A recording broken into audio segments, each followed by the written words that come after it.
So friends, कैसे हैं आप लोग। मैं फिर हाजिर हूँ एक डोरेमोन की नई वीडियो को लेकर। लेकिन ये वीडियो कुछ अलग है। मैं आपको डोरेमोन की एक ऐसी एपिसोड के बारे में बताऊंगा जो कि कभी टेलीकास्ट हुआ है कि नहीं, इसका पता नहीं है। ये एक मिस्टीरियस एपिसोड है और एक हॉरर एपिसोड है। इस स्टोरी को अभी तक कोई भी सॉल्व नहीं कर पाया है। ये स्टोरी सुनने में आपको बहुत ही ज़्यादा मज़ा आने वाला है। So let's start our video guys.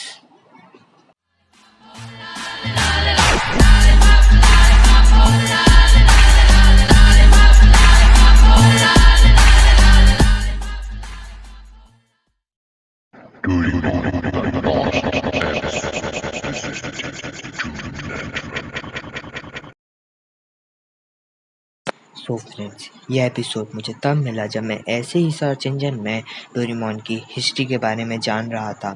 तब मैंने ये एपिसोड के बारे में पढ़ा। ये एपिसोड उस व्यूअर ने डाला है जो कि इस एपिसोड का दावा करता है, लेकिन ये अभी तक प्रूव नहीं हो पाया। तो मैं ये स्टोरी आपको उसी व्यूअर के पॉइंट ऑफ व्यू से बताऊंगा। तो गाइस, जो हमारे व्यूअर हैं वो जापान के रहने वाले हैं और वो कहते हैं कि जब मैं छोटा था तो मैं डोरेमोन का बहुत ही बड़ा फ़ैन था और मैं हमेशा डोरेमोन की मांगास और कॉमिक पढ़ा करता था, क्योंकि उस समय डोरेमोन टीवी पे टेलीकास्ट नहीं होता था। लेकिन जब डोरेमोन टीवी में टेलीकास्ट होना शुरू हुआ तो मैं रोज़ उसे आफ्टरनून के टाइम स्कूल से आकर देखा करता था। लेकिन वो दिन कुछ अलग था, कुछ अजीब सा, क्योंकि डोरेमोन की टाइमिंग कभी भी चेंज नहीं हुआ करती थी। और ये मेरे लिए बहुत ही शॉकिंग बात थी कि उसमें टीवी में लिखा है नेक्स्ट डोरेमोन और ये इवनिंग का समय था। तो मैं उस समय ग्रेविटी फॉल्स देख रहा था। क्योंकि मैं डोरेमोन का बहुत ही बड़ा फ़ैन था, मैंने सोचा चलो डोरेमोन को देखा जाता है। लेकिन उस समय कुछ अलग हुआ। जैसे ही डोरेमोन का फर्स्ट एपिसोड चालू हुआ तो मेरी टीवी की स्क्रीन ऐसे ऐसे हिलने लगी और उसमें लिखा आया the revenge of Doraemon creepy pasta. और ये बहुत ही ज़्यादा अलग हुआ। इस एपिसोड में डोरेमोन की आंखें बहुत ही ज़्यादा लाल थी और मुझे कुछ कुछ तरह से बहुत ही ज़्यादा अजीब लग रहा था, लेकिन मैं फिर भी उस एपिसोड को देखता रहा।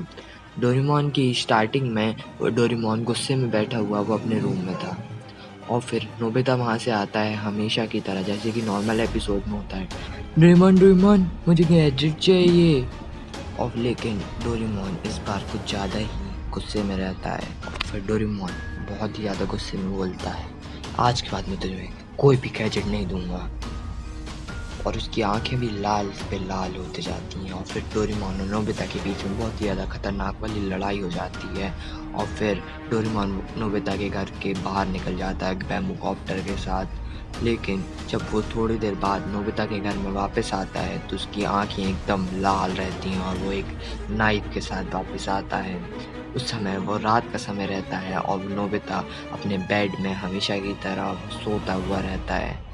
फिर डोरेमोन अचानक से नोबिता के रूम में आता है और नोबिता को इतनी चाकू मारता है जब तक उसके ऑर्गन्स अलग थलग ना हो जाए और फिर नोबिता मर जाता है। फिर डोरेमोन नोबिता की घर की सीढ़ियों से नीचे जाता है और फिर नोबिता के मॉम एंड डैड को भी मार देता है।